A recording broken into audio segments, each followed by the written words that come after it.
Elon Musk, Jeff Bezos, Bernard Arnault, हम इन सभी नामों को जानते हैं। वे आधुनिक संपत्ति के दिग्गज हैं। लेकिन क्या आपने कभी सोचा है कि इतिहास में सबसे अमीर व्यक्ति कौन था?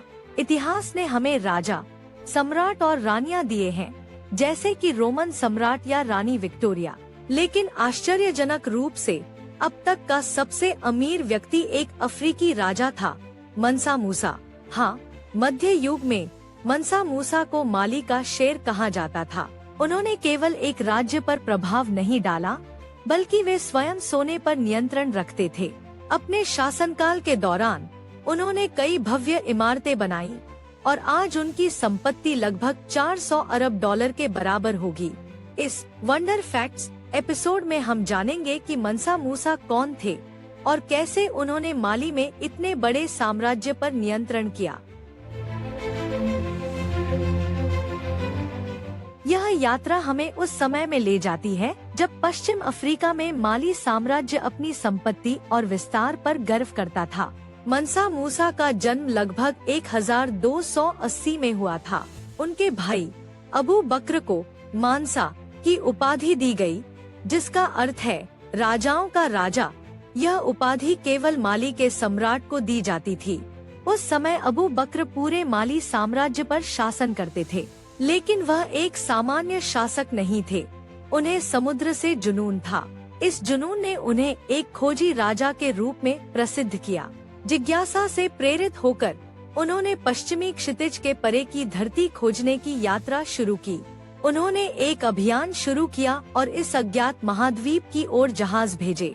केवल एक जहाज वापस आया, लेकिन इसने उन्हें रोका नहीं। अबू बकर ने दूसरी यात्रा शुरू की। माली परंपरा के अनुसार अबू बकर ने एक योग्य शासक को नियुक्त किया ताकि यदि उनके अभियान में कुछ गलत हो जाए तो वह उसकी जगह ले सके। उन्होंने अपने भाई मूसा को सिंहासन के लिए चुना।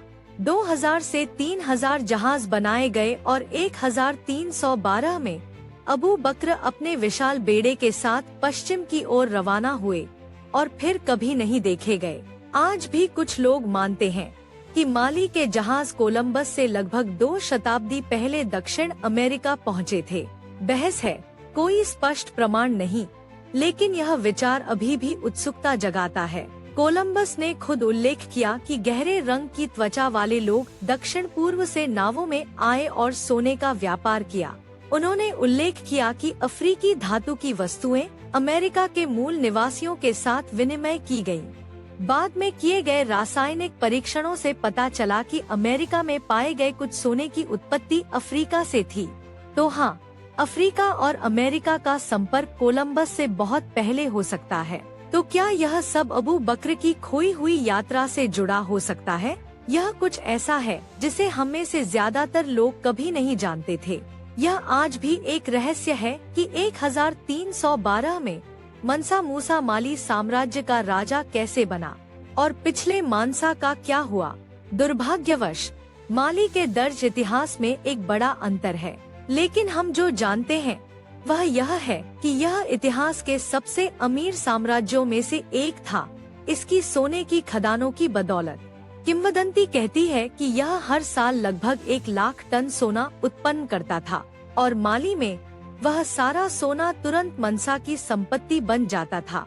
वास्तव में मंसा अबू बकर ने एक समय में पूरी दुनिया के आधे सोने के भंडार पर अकेले नियंत्रण रखा था। उनके भाई मूसा की तरह ही वह साम्राज्य का और विस्तार करना चाहते थे। अफ्रीका भर में उसके प्रभाव के बावजूद बाहरी लोग इस महाद्वीप की सबसे अमीर साम्राज्य के बारे में लगभग कुछ नहीं जानते थे, खासकर यूरोपीय। उन्हें तो अफ्रीका के अस्तित्व के बारे में भी मुश्किल से पता था। माली की तो बात ही छोड़िए। तो इसे बदलने के लिए मूसा ने इतिहास का एक सबसे बड़ा प्रचार अभियान किया। एक सच्चे मुस्लिम के रूप में उन्होंने मक्का की तीर्थ यात्रा करने का निर्णय लिया, लेकिन यह सिर्फ हज के बारे में नहीं था। उसके पास एक बड़ा योजना थी। वह अपने साथ 60,000 लोग लाया, सैनिक, व्यापारी, महिलाएं, बच्चे और गुलाम। यह सब इसलिए था ताकि दुनिया को दिखाया जा सके कि माली वास्तव में कितना शक्तिशाली और समृद्ध था। वह टनों सोने के साथ एक विशाल कारवां के साथ यात्रा पर निकला। हर यात्री, हाँ, हर एक, 2 जोड़ी शानदार आभूषणों से सजे थे। वह हर उस जगह के लोगों पर छाप छोड़ना चाहता था जहां वह गया। इसलिए उसने सुनिश्चित किया कि गुलाम और सैनिक भी महंगे कपड़े पहने। और हाँ, वह रास्ते में लोगों को खिलाने के लिए ढेर सारा खाना लाया। 80 ऊंट सिर्फ सोना भो रहे थे। जहाँ भी मूसा गया, उसने मिठाई की तरह सोना बांटा और स्थानीय लोगों के लिए मस्जिदें बनवाईं। यह सिर्फ धार्मिक यात्रा नहीं थी, यह पूरी तरह से एक प्रचार योजना थी। कल्पना कीजिए कि आप एक छोटे से गांव में रहते हैं और मूसा जैसा कोई व्यक्ति आपको सोना देता है, आपको कैसा लगेगा? उस समय लोग बिल्कुल ऐसा ही महसूस करते थे। मूसा की उदारता ने पूरे क्षेत्रों को समृद्ध कर दिया। जहाँ भी वह गया, वहाँ की अर्थव्यवस्था बदल गई। यहाँ तक कि 12 साल बाद जब सीरियाई इतिहासकार अलुमरी काहिरा पहुँचे, लोग अब भी उनके बारे में बात कर रहे थे। मूसा की मुख्य योजना काम कर गई। उसकी प्रसिद्धि मध्य पूर्व से लेकर यूरोप तक फैल गई और अंत में वह किंवदंती स्वयं वहां लौटी जहां से सब कुछ शुरू हुआ। घर 1325 तक 2 साल की तीर्थ यात्रा के बाद मनसा मूसा ने सिर्फ माली को मशहूर नहीं किया, बल्कि शीर्ष स्तर के वास्तुकार, कवि और मुस्लिम विद्वानों को भी साथ लाया। यह किसी बड़ी चीज की शुरुआत थी। विद्वानों और वास्तुकारों की मदद से मूसा ने टिम्बकटू को ज्ञान के केंद्र में बदल दिया। उसने स्कूल, मस्जिदें बनाई और एक ऐसा स्थान तैयार किया जहां शिक्षा फली फूली। और यह सिर्फ धार्मिक शिक्षा तक सीमित नहीं था। उसने गणित जैसे विषयों के जरिए विज्ञान को भी बढ़ावा दिया। उसने 7 लाख हस्तलिखित पांडुलिपियों के साथ एक विशाल पुस्तकालय भी बनाया। टिम्बकटू ने उभरना शुरू किया और वह एक शक्तिशाली और समृद्ध अफ्रीकी शहर में बदल गया। इस्लामी शिक्षा इस क्षेत्र में तेजी से फैल गई, लेकिन मनसा मूसा को अपने ही लोगों से उन बदलावों के लिए आलोचना का सामना करना पड़ा। मनसा मूसा की विशाल संपत्ति ने उन्हें इतिहास का सबसे अमीर व्यक्ति बना दिया और इसी वजह से उन्हें अपने युग का सबसे शक्तिशाली शासक माना गया। विशेषज्ञों का अनुमान है कि आज के संदर्भ में उनकी संपत्ति लगभग 400 अरब डॉलर होती। तुलना के लिए एलन मस्क के पास 246 बिलियन डॉलर, बर्नार्ड अर्नाल्ड के पास 151 बिलियन डॉलर और जेफ बेजोस के पास 166 बिलियन डॉलर है। अगर आप मूसा को आज के अरबपतियों के साथ तुलना करें, तो वह अब भी सबसे ऊपर है। उसके युग में कोई भी उसके करीब नहीं आया। लेकिन जैसा कि हमने पहले बताया, मनसा मूसा को अपने ही लोगों से भारी आलोचना का सामना करना पड़ा। कई लोगों ने उन पर इस्लाम के पक्ष में प्राचीन अफ्रीकी परंपराओं को धीरे धीरे छोड़ने का आरोप लगाया। कहा जाता है कि इस्लाम के आगमन से पहले अफ्रीकी समुदाय अपने पूर्वजों की परंपराओं का पालन करते थे, जिन्हें मूसा ने धीरे धीरे किनारे कर दिया।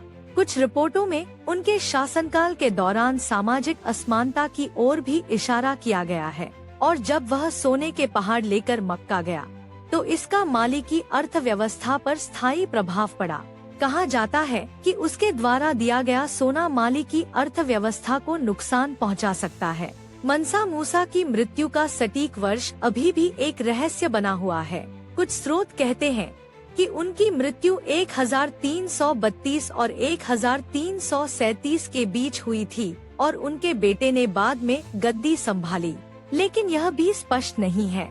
विभिन्न रिपोर्टों में अलग अलग बातें कही गई हैं। तो क्या मनसा मूसा इतिहास का सबसे अमीर व्यक्ति था? उत्तर संभवतः, लेकिन एक बात निश्चित है, उनका प्रभाव वास्तव में ऐतिहासिक था। मनसा मूसा ने माली को उसके स्वर्ण युग से गुजारा, लेकिन दिलचस्प बात यह है कि उसने कभी अपनी साम्राज्य का विस्तार करने की कोशिश नहीं की। हालांकि उन्होंने अपने बेटे को सबसे शक्तिशाली साम्राज्यों में से एक सौंपा। चीजें बिखरने लगी। वित्तीय समस्याएं, उसके बेटे की महत्वाकांक्षा की कमी, सीमित संसाधन और लगातार युद्धों ने साम्राज्य को धीरे धीरे कमजोर कर दिया। कुछ इतिहासकारों का कहना है कि टिम्बकटू में एक घातक महामारी फैली, जो उत्तर से आई बीमारियों के कारण और भी खराब हो गई। समय के साथ सब कुछ बदल गया। लेकिन इसे साबित करना मुश्किल है क्योंकि कोई लिखित रिकॉर्ड नहीं है। 3 शताब्दियों के बाद माली साम्राज्य अंततः गिर गया और टिम्बकटू रेगिस्तान में खो गया।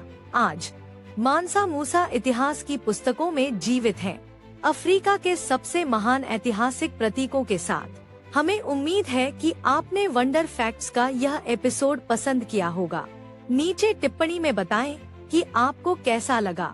अगर आपको पसंद आया हो तो इसे जरूर साझा करें और इस तरह के और अद्भुत वीडियो के लिए हमारे चैनल को सब्सक्राइब करना न भूलें। देखने के लिए धन्यवाद।